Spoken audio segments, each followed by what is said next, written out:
Good evening everyone. आज हम देखेंगे ज्योमेट्रिकल कंस्ट्रक्शन का सेकंड पार्ट। लास्ट पार्ट में मैंने आपको बताया था कि एंगल्स कैसे फॉर्म होते हैं, 90 डिग्री, 60 डिग्री, 22.5, 45 डिग्री, और मैंने आपको बताया था एंगल बाइसेक्टर, परपेंडिकुलर बाइसेक्टर, और हम लास्ट टाइम देखा था circum, circle and in circle.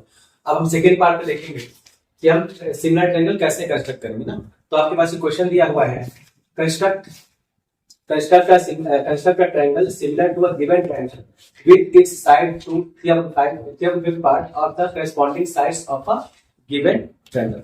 तो देखिए कैसे इसमें लगभग बच्चों को डाउट रहता है इसमें। देखो इसका तरीका देखो सॉल्व कैसे करना। सबसे पहले क्या करोगे, मैं इसका ओवरव्यू पहले बता देता हूँ एक्चुअली करना कैसे। आप उसको देखिए पहले क्या लिखा है, जो नंबर के फॉर्म, जो डिजिट के फॉर्म पे 3/5 3/5 जो लिखा है उसमें देखिए सबसे बड़ा कौन है, तो सबसे बड़ा यहाँ पर कौन है 5 है। तो आपको क्या करना पड़ेगा, देखो सबसे पहले स्टेप ये होगा, आपको यहाँ पर मेजरमेंट नहीं दिया है, ये नहीं बोला है कि ट्रायंगल, कुछ ट्रायंगल का मेंशन किया है, ऐसा तो नहीं है कहीं पर कि ट्रायंगल ABC दे दिया, AB का लेंथ इतना है, BC का लेंथ इतना है, CA का लेंथ, ऐसा कुछ तो नहीं बोला है। तो हम सबसे पहले क्या करेंगे, बेस कंस्ट्रक्ट करेंगे। हम एक बेस ले लेते हैं, उसका नाम मान लो मैं रख देता हूँ A, ठीक है, कि A हो गया, B हो गया, A भी मैंने बेस ले लिया, ठीक है, एक लाइन सेगमेंट ले लिया। और इसके बाद क्या करना होता है, आपको यहाँ पर एक आपको एंगल, एक्यूट एंगल ड्रॉ करना पड़ता है, एंगल BAX। एक एक्यूट एंगल आप यहाँ पर ड्रॉ करेंगे, ये होगा एक्यूट एंगल ड्रॉ करना पड़ता है, ये हो गया सेकंड स्टेप, ठीक है। पहला स्टेप है एक आपने लाइन सेगमेंट AB लिया, दूसरा आपको क्या करना है, एंगल BAX से एक्यूट एंगल लेंगे आप। मैंने एक्यूट एंगल लिया, एक्यूट एंगल क्या होता है, जो 90 से कम हो। तो देखिए यहाँ पर क्या बनेगा, आपका परपेंडिकुलर लाइन ड्रॉ करूं 90 बनेगा, जिसको हम बोलते हैं राइट एंगल, ठीक है। ये 90 से कम है ना, तो ये हो जाएगा एक्यूट एंगल। अगर मैं 90 से आगे मोर बढ़ा दूं आगे, ठीक है, ये ठीक है, कैसा एंगल बन जाएगा पूरा, यहाँ पर ये बन जाएगा आपका 90 to 180 एंगल, क्या कहलाता है, ऑब्ट्यूस एंगल, ठीक है, ये हो गया। बट अभी रिक्वायरमेंट किसकी है, एक्यूट एंगल की। तो मैं एक्यूट ले रहा हूँ, हो सकता है 45 हो, 60 हो, कुछ भी हो सकता है। तो मैंने नाम ये क्या है अपने पास, एंगल BAX आपके पास एक्यूट एंगल है, और जिसपे एंगल बनता है वो हमेशा बीच में सेंटर पे लिखा जाता है, ठीक है, ये हो गया। ये सब काम करेंगे आप, ठीक। अब देखो अभी स्टार्ट करते हैं वहां से। अब उसके बाद देखो, उसके बाद तो पहला स्टेप आपने क्या लिखो ना, पहले आप लिखोगे यहाँ पर स्टेप, ठीक, स्टेप ऑफ कंस्ट्रक्शन, ठीक है, step of construction, step of construction. ये इसके लिए फर्स्ट पॉइंट ये होगा, आपने पहला पॉइंट क्या लिया, देखिए पहला आपने क्या किया, एक लाइन सेगमेंट ड्रॉ किया, ठीक है। लाइन सेगमेंट कौन सा है, draw a line segment, draw a line segment, draw a line segment, जिसका नाम है AB, ठीक है। कोई भी लेंथ का हो सकता है, 2, 3, 4, 5, 6 जो भी है, ठीक है। पहला स्टेप ये हो गया। सेकेंड स्टेप आप आओगे इसमें वापस, आपको फिर क्या करना है, आपने एक एक्यूट एंगल कंस्ट्रक्ट किया है, कौन सा है, एंगल BAX। आपने क्या किया, लाइन से AB ड्रॉ किया, and draw a acute angle, draw a acute angle, उसका नाम क्या है, एंगल BAX। ये आपको फर्स्ट स्टेप में आ गया, ठीक है। सेकंड स्टेप ये करेंगे, ठीक है, तो डिजिट पे लिखो, तो देखिए 3/5 पार्ट 1, 3/5 पार्ट बोला था ना इसने, तो 3 और 5 में बड़ा कौन है, 5 है। तो अब क्या करेंगे, पहले इसमें जो बड़ा है उतने आप क्या करेंगे, जो पॉइंट ए है ना यहाँ पर, ये इनिशियल पॉइंट, इसको मैं बोल रहा हूँ initial point, AB side, AB जो लाइन सेगमेंट है, ये आपका इनिशियल पॉइंट होगा, ये आपका इनिशियल पॉइंट होगा। अभी यहाँ पर क्या होगा, एंडिंग पॉइंट होगा। जो इनिशियल पॉइंट है, ठीक है, जिसके थ्रू मैंने यहाँ पर क्या बनाया है, एक एंगल यहाँ मैंने फॉर्म किया, एक्यूट एंगल। तो अब क्या करना, पॉइंट ए पे आइए, और जो इसमें बड़ा होगा डिजिट, उतने ही आपको आर काटने हैं। क्यों बड़ा क्यों काट रहे हैं, अगर बड़ा काटेंगे तो छोटा से हो क्या पास होंगे ना। अगर 3 आपने काटा, ठीक है, 3 तक आपने आर काटा, तो 5 में कहा लू फिर, इसलिए हम क्या करेंगे, जो बड़ा होगा ना उतने ही आर यहाँ पर काटोगे। अगर मैं 5 आर्स काटता हूं तो मैं 3 से पास होकर 5 पे जाऊंगा, ठीक है। तो क्या होगा, आर्क्स में सेम। तो पॉइंट ए पे आप राउंडर रखेंगे और एक मेजरमेंट देंगे। चलो मान लो मैं 1 सेंटीमीटर, इसके लिए मेरे पास रूलर है, मैं 1 सेंटीमीटर का यहाँ पर लेंथ लेता हूँ, 1 सेंटीमीटर। तो मैं रखूंगा राउंडर को निडल पे, यहाँ पर पॉइंट पे। अब यहाँ पर निडल आएगा उसका, अब 1 सेंटीमीटर का पहले आर काटूंगा, मान लो यहाँ से यहाँ तक 1 सेंटीमीटर, ठीक है। अब दूसरा फिर यहाँ से यहाँ तक आएंगे आगे, फिर यहाँ पर रखूंगा, फिर आएगा 1 सेंटीमीटर का, फिर यहाँ से रख के फिर सेम 1 सेंटीमीटर, फिर यहाँ से यहाँ फिर 1 सेंटीमीटर, फिर यहाँ से यहाँ फिर 1 सेंटीमीटर। तो ये ए है। तो नेमिंग देखो कैसे करेंगे इसका, तो नेमिंग करेंगे, तो ए है, तो ए के बाद जो फर्स्ट आर्क काटा, ए से काटा है आपने आर्क, ए से आप कहां पहुंच गया नेमिंग के हिसाब से A1 पे, फर्स्ट आर्क को A1, first arc A1, second arc पे आओगे A2, थर्ड पे आओगे A3, फोर्थ पे आओगे A4 और फिफ्थ पे आओगे तो क्या लिखोगे आप A5 यहां पर मेंशन करोगे। ठीक है, यहां तक तो हमने किया क्या। अब सेकंड पॉइंट पे आप क्या लिखोगे, पहला पॉइंट तो आपने समझ लिया क्या कि लाइन सेगमेंट और एक्यूट एंगल आपने ड्रॉ किया था, वो आपने लिख भी दिया स्टेटमेंट में। सेकंड, अगर एक एक करके लिखोगे तो आपको अच्छे से बनेगा, प्रॉब्लम नहीं आएगी, एक साथ लिखने में प्रॉब्लम क्रिएट होता है। इसलिए जो किया उसको लिखो अपने ऑन वर्ड्स में लिख सकते हैं। दूसरा क्या है इसमें, देखिए ये तो हो गया। तो आपने किया क्या, अभी आपने किया फ्रॉम पॉइंट ए, आपने पॉइंट ए से क्या किया, इक्वल आर्क से यहां पर काटे। ठीक है, फ्रॉम पॉइंट ए हमने क्या किया, from point A cut equal arc. कौन कौन सा इक्वल आर्क, कौन सा, सच दैट कौन सा है, ए से आप A1 फर्स्ट आर्क आपने काटा, और कैसे आर्क काटे आपने, इक्वल आर्क्स, ये सारे इक्वल आपस में जितने भी दिए यहाँ पर आर्क सब आपस में कैसे यहाँ पर इक्वल है। ठीक है, आपको ऐसा मेंशन नहीं करना है, सब आपस में यहाँ पर कैसे है, इक्वल है। तो क्या होगा, सच दैट A1 ये किसकी इक्वल है, A से A1 1 सेंटीमीटर था, तो A1 A2 भी कितना हो जाएगा, A1 A2 भी कितना हो जाएगा 1 सेंटीमीटर, A2 A3 भी 1 सेंटीमीटर। ठीक है, और इसके बाद नेक्स्ट जो होगा A3 A4 ये भी कितना होगा 1 सेंटीमीटर, और A4 A5 ये भी कितना हो जाएगा 1 सेंटीमीटर। लेकिन आपको लिखने की नीड नहीं है 1 सेंटीमीटर, मैंने आपको एग्जांपल दिया था 1 सेंटीमीटर का, आप चाहें तो 2 सेंटीमीटर ले सकते हैं, आप चाहें तो 3 ले सकते हैं, सबसे कम 1 है इसलिए 1 लिया था। सेकेंड पार्ट ये हो गया। ठीक है, पहला स्टेप आपका ये हो गया, सेकेंड स्टेप आपका यहाँ पर हो गया। इसके बाद अब फिर उसको फोकस, सारा खेल इसी पे है ना, जो नंबर डिजिट लिखा उसी में पूरा खेल है। 3/5 है तो याद रखिएगा। ठीक है, अब यहाँ पर 3/5 दो टाइप से क्वेश्चन बनेंगे, या तो 3 जैसे आपको ऊपर में छोटा होगा नीचे बड़ा होगा, या तो दूसरा क्वेश्चन बनेगा ऊपर बड़ा नीचे छोटा, दो ही टाइप से बनेंगे। और इसमें हमेशा सबको कंफ्यूजन रहता है कि किसको ज्वाइन करें क्या करें। देखिए, तो मैं इस क्वेश्चन की बात अभी कर रहा हूं 3/5 की, तो 3/5 में 5 क्या है बड़ा, तो मैंने उतने आर्क काटे यहाँ पर। अगर क्वेश्चन आपके पास 3/5 के बदले 5/3 होता तो मैं देखता कि बड़ा कौन है, तो बड़ा अभी भी 5 है, तो उसमें भी मैं क्या करता 5 पार्ट से उससे काटता, इक्वल आर्क होता जो कि 5 होता, 5 पार्ट्स में बांटता उसको। ये चीज मैं दोनों को कंपेयर इसलिए कर रहा हूं ताकि एक ही बात दोनों समझ जाए, अलग अलग बताने से अच्छा कि एक ही बताया हूं ताकि आपको दिक्कत कहीं पर भी ना हो।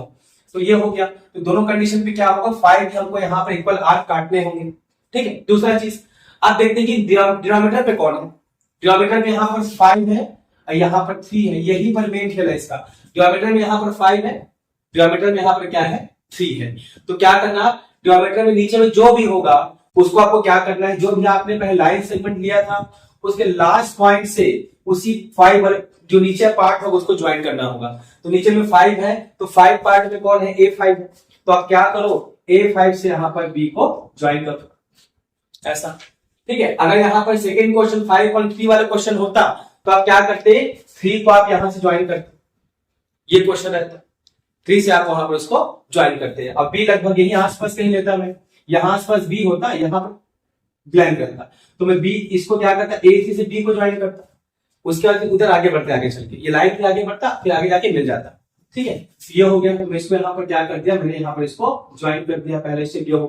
ठीक है, तो आपने किया क्या, उसको आप लिखो। तो आप थर्ड स्टेप पे कर क्या रहे हैं, आपने ज्वाइन किया, क्या किसको ज्वाइन किया, A5 से B को ज्वाइन किया।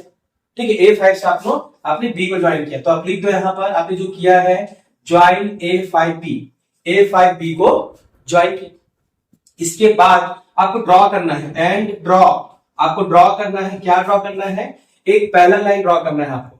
एक पैरेलल लाइन क्या, A5B के आपको पैरेलल लाइन यहां पर ड्रॉ करना है, क्योंकि आपने थेरेस थ्योरम या बीबीटी थ्योरम जिसको बोलते हैं आपने पढ़ा हुआ है, उसमें क्या बोला जाता है, एक ट्रायंगल आपके पास ABC है और ट्रायंगल की किसी भी एक साइड में, कोई भी एक साइड AB या C कोई भी एक साइड हो, उस पे आप कहीं पर AB, मैंने मान लिया पहला साइड AB है मेरे पास, उसमें मैंने कोई एक पॉइंट लिया, कोई पॉइंट, और उससे एक पॉइंट, उस पॉइंट नाम D है, और उससे मैंने एक लाइन पास कराया जो कि क्या हो, थर्ड साइड के पैरेलल, मतलब BC जो है third side, AB first side, AC second side, और जो BC है वो थर्ड साइड है, उसके पैरेलल मैंने एक लाइन ड्रॉ किया, ये ऐसा।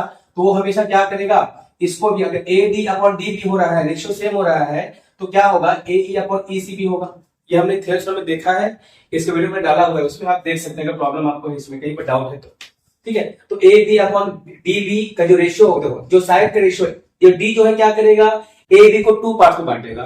एक होगा ए डी, सेकेंड आपका हो जाएगा डी बी, और उधर वही जो पॉइंट ई है वो क्या करेगा, वो ए सी को 2 पार्ट से बांटेगा, ए ई अपॉन ई सी। ये दोनों हमेशा एक रेशियो जो होगा ना वो आपस में सेम होता है। ये होता है थेल्स थ्योरम से, जिसको हम क्या बोलते हैं, बीपीटी थ्योरम बोलते हैं। बीपीटी थ्योरम का फुल फॉर्म क्या होता है, बेसिक प्रोपोर्शनैलिटी थ्योरम, ये होता है। तो उसके बेसिस पर हमने देखा था, तो यही तो आप वहां भी करोगे।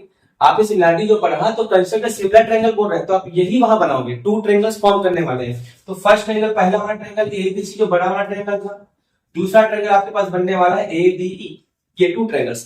तो ये 2 ट्रायंगल्स जो है, ये जो 2 ट्रायंगल सिमिलर कब होते हैं, तो आपने जो प्रॉपर्टी पढ़ा हुआ है, प्रॉपर्टी आपने क्या देखा है, 2 ट्रायंगल सिमिलर कब होते हैं, जब प्रॉपर्टी देखे हैं आप, एंगल सिमिलरिटी का क्या देखा आपने, एंगल सिमिलरिटी आपने पढ़ा हुआ है। तो 2 एंगल आपको यहाँ पर दिखाने होते हैं, शो करने होते हैं। तो बताइए, अगर ये जो लाइन आपने ड्रॉ किया वो इसके पैरेलल है, तो 2 लाइंस पैरेलल है, तो ये 2 एंगल तो आपस में इक्वल होने चाहिए, क्योंकि 2 लाइंस आपस में क्या है, यहाँ पर पैरेलल है। 2 लाइंस आपस में पैरेलल है, तो आपस में क्या होने चाहिए, ये 2 लाइन आपस में पैरेलल है, ये ट्रांसवर्सल लाइन है, तो ये दोनों एंगल आपस में क्या हो जाएंगे, इक्वल हो जाएंगे। तो देखिए यहाँ पर क्या है फिर, अब इसके बाद देखिए मैंने यहाँ पर कंस्ट्रक्ट कर लिया इसको पूरा ना। तो ये मैं आपको बता रहा था कि ट्रायंगल एबीसी और ट्रायंगल एडी दोनों यहाँ पर क्या होंगे, सिमिलर होंगे। क्यों सिमिलर होंगे, क्योंकि ये दोनों एंगल ना, एंगल एडीई का ये एंगल डी और इसका एंगल बी, ये दोनों आपस में कैसे होंगे, इक्वल होंगे। क्योंकि 2 लाइंस अगर पैरेलल है, कोई लाइन उसको कट करती है, तो ट्रांसफर ये क्या हो गया, करस्पॉन्डिंग एंगल से ये दोनों आपस में इक्वल होते हैं। मैं ये मान के चलता हूं कि आपको ये सारी प्रॉपर्टीज आती होंगी, ठीक है। ये दोनों आपस में क्या हो जाएंगे, यहाँ पर इक्वल हो जाएंगे। उसी बेस ये दोनों आपस में इक्वल हो गए। आप चाहे तो यहां से भी देख सकते हैं, ये वाला भी इसकी इक्वल होना चाहिए, एंगल सी और एंगल ई, ये वाला भी आपस में क्या हो जाएगा, मतलब एंगल एईडी और एंगल एसीबी, ये दोनों भी आपस में क्या हो जाएगा, इक्वल हो जाएगा। ये 2 चीज हो जाए। अब चाहो इसको भी देख लो, ये दोनों में common angle A triangle, small triangle के साथ भी है, ट्रायंगल एडीई के साथ भी है, और वो बिग ट्रायंगल मतलब कौन सा, बिग ट्रायंगल, ट्रायंगल एबीसी के साथ भी है। तो यहां से भी आप देख सकते हो उस चीज को। चलिए अब आगे देखते हैं, तो वही काम करेंगे यहाँ पर फिर, ठीक है। तो हमने क्या किया, यहाँ पर हमने ज्वाइन A5B को ज्वाइन किया। तो मैंने आपको बोला नीचे में जो होगा डिनोमिनेटर पे, उसी से हमको क्या करना है, उसको ज्वाइन करना है। तो मैंने यहाँ पर क्या कर दिया, उसको ज्वाइन कर दिया। तो ज्वाइन A5B एंड ड्रॉ, अब क्या ड्रॉ करूं मैं, इस लाइन के पैरेलल मुझे यहाँ पर लाइन ड्रॉ करना है, जो आपको मेरे कॉन्सेप्ट बताया। तो इसके पैरेलल मुझे लाइन ड्रॉ करना है, A5B draw A5B parallel to, इसके पैरेलल जो लाइन इधर से जाएगा A3 से जाएगा, क्योंकि 3/5 पार्ट में बोला उसने, तो 5 तो मैंने यूज कर लिया। अब मुझे थर्ड को करना है, थर्ड की बारी यहाँ पर है, 3/5 पार्ट बोला ना उसने, 3/5 में तो A5B हुआ। अब यहां से मुझे लाइन ड्रॉ करना पड़ेगा, उसके लिए मैं करूं क्या, तो A5B टू पैरेलल टू क्या, A3। अब कुछ भी नाम दो इसको आप, यहाँ पर जो भी आपको देना है, ये जो मैं C नाम देता हूं। तो क्या करेंगे देखना, समझना ध्यान से, join A5B draw A5B parallel to A3 कुछ भी नाम दो इसको। जैसे वहां पर क्या था, D से हमने E को ज्वाइन किया था ना, वैसे अब A3 से यहां पर C को ज्वाइन कर रहे हैं, तो नाम दे दो A3C। ये हम पैरेलल करेंगे, A5B parallel to A3C, A5B parallel to A3C। तो कैसे करेंगे देखिए, यहां पर आप क्या करोगे, यहां पर आप राउंडर रखोगे, राउंडर मिडल यहां पर रहेगा, एक आर काटेंगे आप, ये इन दोनों, इस आर के बीच में ना, ये जो लेंथ है 1 सेंटीमीटर, 1 पार्ट है जो भी, ये सेकेंड पार्ट, थर्ड पार्ट, ये इसी पार्ट पे आप राउंडर रखेंगे, यहाँ पर एक आर काटोगे जी।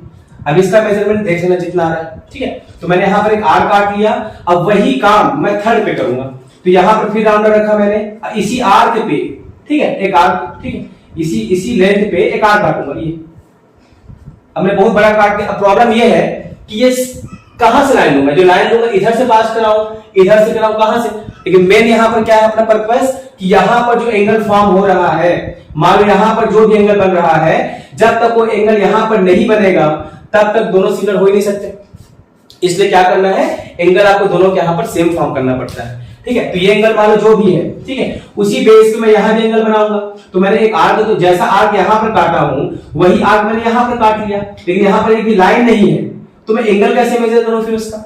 यहाँ पर मैंने लाइन दिया था तो मैंने एंगल दिखा दिया, जो भी एंगल यहाँ बन रहा था। तो मैं एक काम कर सकता हूँ, ये जो मेजरमेंट है ना इसको उठा के यहाँ पर आके कॉपी करता हूँ, ठीक है। तो आप राउंडर रखे हैं, उस राउंडर को देखना, इस एंगल को मेजर कर लेना, ये एंगल जितना भी है इतना है हमारा एंगल। तो यहाँ पर रखोगे और एक आर्क काटोगे, रख दिया मैंने यहाँ पर एक आर्क काटा, तो हमारा ये आर्क काट रहा है, उसमें जितना मेजरमेंट इसका था उतना मेजरमेंट इसका हो गया। अब इन दोनों पॉइंट को, ये पॉइंट और ये पॉइंट, इन दोनों को अगर मैं आगे बढ़ाता हूं तो जहां पर मिलेगा वही पॉइंट मेरा हो जाएगा सी, क्योंकि ए बी के बाद सी आता है, इसलिए मैं सी ले रहा हूं। आप चाहो तो डी ई जो चाहो वो ले सकते हो। तो ये मेरे पास पूरा कंफर्म क्या हो गया, हमने क्वेश्चन कर दिया join A5B, join A5B and draw A5B parallel to A3C, A5B parallel to A3C, ये बना दिया। अब ये क्या कर रहा है, ये सी कहां पर आके कट किया, कहां पर आके मिला, तो कहां पर कैंसिल कर रहा है, ए बी को सी पे कट कर रहा है। ये जो है ना पहले मैंने ड्रॉ किया यहां से, फ्रॉम किस पॉइंट से किया मैंने, फ्रॉम A3, लिख दो यहां पर फ्रॉम A3, थर्ड पॉइंट पे फ्रॉम A3, फ्रॉम A3 से मैंने A3 पॉइंट से मैंने क्या किया, A5B के पहला लाइन ड्रॉ किया जो कि A3C था, वो कहां पर मिल रहा है, विच क्या कर रहा है, ये जो लाइन मिला वो AB को C पे कट कर रहा है, विच कट AB, वो जो है लाइन जो जा रहा है यहां से पैरेलल, वो AB को C पे कट कर रहा है, which cut AB eight a point C, eight a point C। तो ऐसा आपको स्टेटमेंट लिखना है, रटना नहीं है इसमें, जैसा जैसा आपने किया है वैसा आप लिखते तो ज्यादा अच्छा रहेगा, रटोगे भूल जाओगे, ठीक। यहां पर आ गए अपन, हम पहुंच गए यहां पर C, ये 3 पॉइंट से भी अपने पास हुए, ठीक है। आपको मेन काम करना है, जब एक दो लाइन और बचा है, जैसा आपने नीचे किया है ना सेम उसी के ऊपर कॉपी कर दीजिए, बन जाएगा फिर। चलो आगे देखते हैं इसके बाद।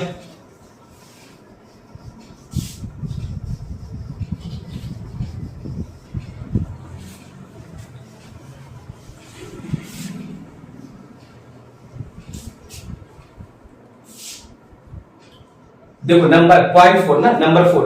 अब 4 पे क्या होगा, देखिए जैसा आपने किया वैसे ही आप वहां भी करेंगे ना। चलिए अब आओ वापिस बी पे, A5B से शुरुआत हुई थी, अब बी से करेंगे यहां पर।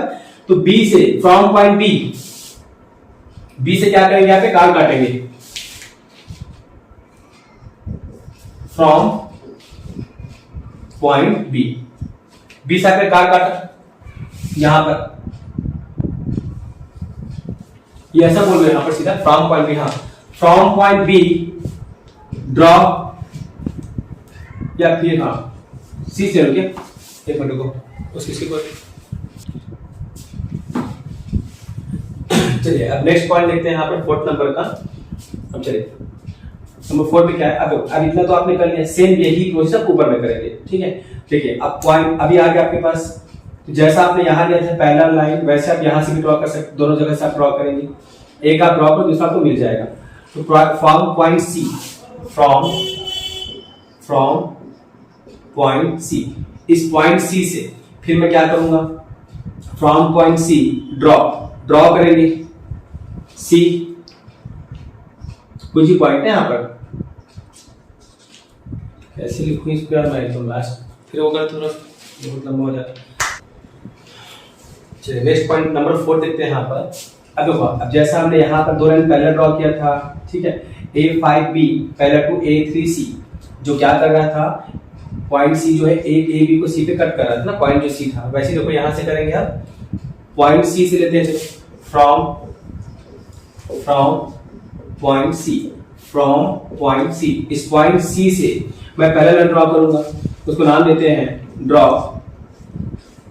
पैरेलल। कौन सा लाइन, C से एक लाइन मान लो, अभी एक लाइन पैरेलल जाएगा, ठीक है, C से एक लाइन जाएगा जो कि क्या होगा, B से जो लाइन जाएगा उसके पैरेलल होगा।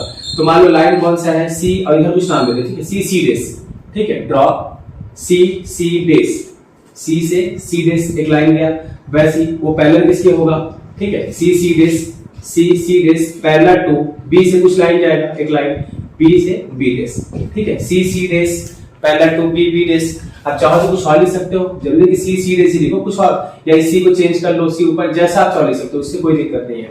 चलो C डेस, और दूसरा क्या हो जाएगा, B डेस, ये हो गया। तो यहाँ पर आप एक लाइन ड्रॉ करेंगे, ठीक है, यहाँ पर, तो यहाँ पर जो A से जो लाइन पास हो रहा होगा उसको, ये मान लो कोई भी लाइन है यहाँ पर, इसको मैं लास्ट पॉइंट को मान लेता हूँ, मान लो D आपने यूज नहीं किया, ये आपका D है, ठीक है, ये आपका डी, या फिर आपने बोला बी बी डैश, चलो इसको ले लेते हैं बी बी डैश। तो यहाँ सी से एक लाइन ड्रॉ करेंगे, जो क्या होगा उसके पहले एक लाइन ड्रॉ यहां से करेंगे बी से, तो सी से C dash, C C dash parallel to किसके पैरेलल हो, बी बी डैश के, ऐसा हम कंस्ट्रक्ट करेंगे। तो ये जो आर्क एक लेंगे उतना ही आर्क हम यहां से भी काटेंगे ताकि दोनों यहां पर आपस में इक्वल हो जाएगा। ठीक है, किससे इक्वल हो जाएगा, टू लाइंस हमने पैरेलल लाइन ड्रॉ किया, ये क्या लाइन बन जाएगा, ट्रांसवर्सल लाइन। तो ये क्या कहलाएगा आपका कॉरेस्पॉन्डिंग एंगल। जैसे यहां पर हुआ था ना, टू लाइंस आपस में कैसे थी, ये दोनों लाइन आपस में पैरेलल, तो ये क्या हो जाएगा कॉरेस्पॉन्डिंग एंगल्स। तो वैसे ये दोनों लाइन आपस में कैसे हैं, पैरेलल, तो ये भी क्या हो जाएगा आपका कॉरेस्पॉन्डिंग एंगल। तो उसी को लिखा मैंने फ्रॉम पॉइंट सी से draw C C dash parallel to B B dash, C C dash parallel to B B dash which cut, यहां जो लाइन गया सी सी डैश वो क्या करता है ए बी को, विच कट ए बी को कट करता है कहां पर, at a point C dash, at a point C dash, वो क्या करता है उसको सी डैश पे कट करता है। ठीक है, तो अपने पास जो 3/5 पार्ट का जो आपको ट्रायंगल चाहिए था, थर्ड पार्ट वाला कौन सा है, ये वाला ट्रायंगल मिला आपको, कौन सा ट्रायंगल है, ये वाला, ये कौन सा, number 5, our required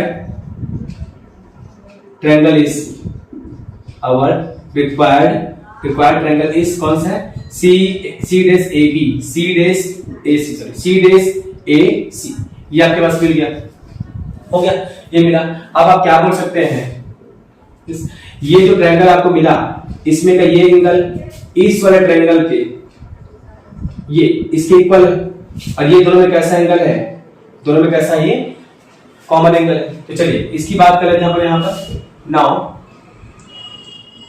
in triangle A B dash B, A B dash B, ये हो गया, सिमिलर है ए बी डैश बी, किसके सिमिलर है, A C dash C, A C dash सी, क्योंकि दो एंगल आपस में इक्वल हो गए, ये दोनों में क्या है, कॉमन साइड, तो दिखाना पड़ेगा आपको सिमिलर है। तो क्यों सिमिलर है, क्यों दोनों सिमिलर, या कैसे देखो, इन दोनों ट्रायंगल की बात करते हैं, A B dash B, A B dash B और A C dash C, A C dash सी, इसमें क्या क्या आपको मिला बताइए, आपको ये दोनों एंगल आपस में इक्वल है, तो लिख दीजिए angle A C C dash, angle A C C dash, और दूसरा क्या मिला, angle A B B dash, angle B A B B dash, दोनों आपस में इक्वल है। दूसरा क्या मिला आपको, एंगल ए जो है दोनों में यहाँ पर क्या है, कॉमन है, एंगल दोनों में यहाँ पर कॉमन है, तो एंगल सिमिलरिटी से, एंगल सिमिलरिटी से दोनों क्या होंगे, आपस में सिमिलर हो जाएंगे। कौन कौन से ट्रायंगल की हम बात कर रहे हैं, triangle A B dash B similar to क्या होगा, ट्रायंगल ए सी डैश सी, ये दोनों आपस में यहाँ पर क्या हो जाएंगे, सिमिलर हो जाएंगे। यस, जब दोनों आपस में, बस यही तक था, दोनों आपस में यहाँ पे क्या हो जाएगा, सिमिलर हो जाएगा। अब अगर पार्टीशन की बात करें तो जो AC है, AC और जो AB है उसका रेशियो क्या होना चाहिए, तो AC ये पोर्शन, और ये अब देखो ध्यान से आप समझेंगे अगर, तो ये जो पार्ट है यहां से यहां तक का पार्ट 3 पार्ट था, तो A से C तक का पार्ट 3 पार्ट हो, और A से A5 तक 5 पार्ट्स थे जो आपने इक्वल आर्क काटे थे ना, A से B तक भी 5 होगा। तो बताइए AC और ये क्या है, AB, तो इनका रेशियो क्या होगा, AC मतलब थर्ड पार्ट, AB मतलब 5 पार्ट, ये ऐसा, तो AC अपॉन AB कितना हो जाएगा, 3/5 हो जाएगा। तो आप चाहो तो लिख सकते हो AC इक्वल टू, AB को इधर मूव करा दो तो 3/5 AB, यही आपको बोला था क्वेश्चन में, जो क्वेश्चन दिया था ना, तो AC इक्वल क्या आ जाएगा आपके पास, 3/5 AB। सिमिलरली इसी तरीके से जो आपने AC को निकाला वैसे आप AC डैश को निकाल सकते हैं, सिमिलरली AC डैश को आप निकाल सकते हैं, तो AC डैश कितना होना चाहिए, तो ये कितना हो जाएगा, ये हो जाएगा 3/5 किसका, AC डैश किसका, AB डैश का, AB डैश। सिमिलरली आप इसका भी निकाल सकते हैं, ये वाला, ये भी उसका वर्ग क्या हो, 3/5 होगा, CC डैश, ये किसके इक्वल हो जाएगा, ये 3/5 क्या, BB डैश, BB डैश, ये हो गया प्रूफ। ये जो मैंने आपको बता दिया ना, कौन सा था क्वेश्चन, 3/5 पार्ट है, ये क्वेश्चन था मेरे पास, ठीक है ऐसा। तो 3 अब देखो इसमें एक और, इसको अब 3/5 अगर मान लो उल्टा हो, 5/3 ये दिया है, उस बेस पे क्या करेंगे उसको भी तो दोनों सुन लीजिए। अगर ये आपको समझ में आएगा तो ये भी आपसे बन जाएगा। अलग तरह से अच्छा क्या है, टाइम को देखते हुए, आप बोर्ड एग्जाम आने ही वाला है, तो मैं कह रहा हूं इसके अकॉर्डिंग जैसा ये बना है थोड़ा सा चीज चेंज करना है इसमें, उसको समझा देता हूं ताकि आप इसके अकॉर्डिंग उसको भी बना सकते हैं। इसमें क्या बोला गया था, लास्ट सुनेंगे ध्यान से, लास्ट 2 मिनट्स का 3/5 लिखा है, तो जो बड़ा होगा कौन सा बड़ा है, 3 और 5 में से 5, तो मैंने 5 यहां पर इक्वल आवर्स काटे थे, ठीक है। और उसके बाद क्या किया मैंने, जो बड़ा है ना 5 बड़ा इसमें, उसको मैंने लास्ट पॉइंट से मिला दिया था, ये हुआ था। अब उसमें क्या करेंगे आप, जस्ट इसमें क्या किया, 5 बड़ा है तो 5 पार्ट्स में काटा गया आर्क को, उसके बाद जो नीचे होगा ना उससे हम उसको क्या करते हैं, नीचे जो डिनोमिनेटर पे उससे हम ज्वाइन करते हैं, ज्वाइन किया मैंने। अब इसमें बताओ 5.3 है, तो 5 में बड़ा कौन है, 2 ही स्टेप ध्यान रखना है, तो 5.3 में कौन बड़ा है 5, तो मैं इसे ही 5 इक्वल आवर्स काटूंगा। उसके बाद देखता हूं कि नीचे में कौन है, नीचे में 3 है, तो इस बार आप इसको इससे ज्वाइन नहीं करोगे, आपको ये पहले ज्वाइन करना पड़ेगा सबसे पहले। यहां पर जो एंगल फॉर्म होगा A3C से, वही एंगल आप ये जो एंगल फॉर्म किए थे, आपको फिक्स पता है कितना एंगल है, तो यहाँ 5 पे भी ऐसे R काटोगे, इसका भी मेजरमेंट लेके आओगे और इसको यहाँ पर कॉपी करके यहाँ पर पेस्ट करोगे, जैसा ये एंगल बना वैसा आप यहाँ एंगल बनाओगे। अब उसको फिर आगे जो आगे लाइन बढ़ेगा वो कहीं ना कहीं पर जाके कट करेगा, तो ये दोनों एंगल फिर से सेम हो जाएंगे। अब जब दोनों एंगल सेम हो जाएंगे तो ये दोनों आपस में कैसे हो जाएंगे, पैरेलल। ये दोनों करस्पॉन्डिंग एंगल दोनों आपस में कैसे हो जाएंगे, पैरेलल हो जाएंगे, क्योंकि ये एंगल दोनों में कॉमन है, ये दोनों एंगल आपस में इक्वल, ये हो जाएगा दोनों सिमिलर। तो जैसा यहाँ पर किया वैसे सेम प्रोसेस यहाँ भी करना, वही चीज यहाँ से फिर सेम, उसके बाद ऊपर जैसा ऐसे ऊपर किए थे वैसे इसमें भी कर देना। फिर यहाँ से 2 लाइन लेंगे, यहाँ पर आप एजीबी जैसा आप चाहते हैं वैसा सी डेस बी डेस पहला ड्रॉ करेंगे, जो आर्क यहाँ पर कटेगा वही सेम आर्क को मेजर करके आप यहाँ भी काटेंगे, सेम वही चीज, ठीक, बस हो गया, दोनों बन जाएगा।